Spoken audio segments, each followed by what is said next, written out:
তো hello guys, good morning. আর আমি সুরজিৎ লাইফস্টাইলে তোমাদেরকে আরও একটি ব্লগে স্বাগতম জানাই। আর এখন বাজে সকাল 6:30। আমি এই যে মুড়ি খেয়ে নিচ্ছি। এখন যাব আজকের একটা নতুন জায়গায়। তো চলো যাওয়া যাক। আমি এই যে মুড়ি খেয়ে নিচ্ছি, মুড়ি আর জল করে খেয়ে নিচ্ছি। ব্যাগপত্র গুছিয়ে নিয়েছি। আর আমি ওখানে আগে যেতাম, তো কিছুদিন বন্ধ ছিল, কিছু কারণে কাজকর্ম করছিলাম, তাই যাইনি। এখন এই যে যাবো, বেরিয়ে পড়েছি। এই যে এখন ব্যাগ ট্যাগ নিয়ে বেরিয়ে পড়েছি, কাঁধে ব্যাগ নিয়ে। তো চলো যাওয়া যাক। এখন ওয়েট করছি, একজনের জন্য ওয়েট করছি, সেও যাবে। এই সাইকেল নিয়ে যাব দুজনে এক।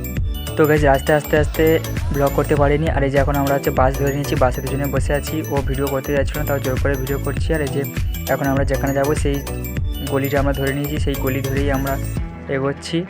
এই যে দেখো আমরা এখন এগোতে আছি, ও সামনে হেঁটে চলেছে আর আমি পিছনে আছি, একটু ভিডিও করে যাচ্ছিলাম। আর তো গাইজ আসলে আমরা এসেছি খেলতে, ফুটবল প্র্যাকটিস করতে এসেছি, ঠিক আছে। এখানে আমরা আগে আসতাম, আবার আমরা এসেছি। আর আমি খেলার কোনো স্কিপ তোমাদেরকে দিতে পারিনি, কারণ নতুন গিয়েছি, মানে অনেকদিন পর গিয়েছি, খুব একটা ভয় ভয় লাগছিলো, তাই জন্য খেলার ভিডিও করতে পারিনি, কাউকে বলতে পারিনি যে ভিডিও করে দিতে। এই যে খেলার পরে আমরা এখন সব ড্রেস চেঞ্জ করে এখানে কলে হাত মুখ ধুয়ে আমরা দাঁড়িয়েছি। এবার আমরা বাড়ি যাবো বলে দাঁড়িয়েছি। আমি গিয়েছিলাম আর আমার সাথে আশিস গিয়েছিল, দুজনে গিয়েছিলাম। আজকে মোটামুটি প্র্যাকটিস করে চলো বাই, দেখা আছে পরের ভিডিওতে।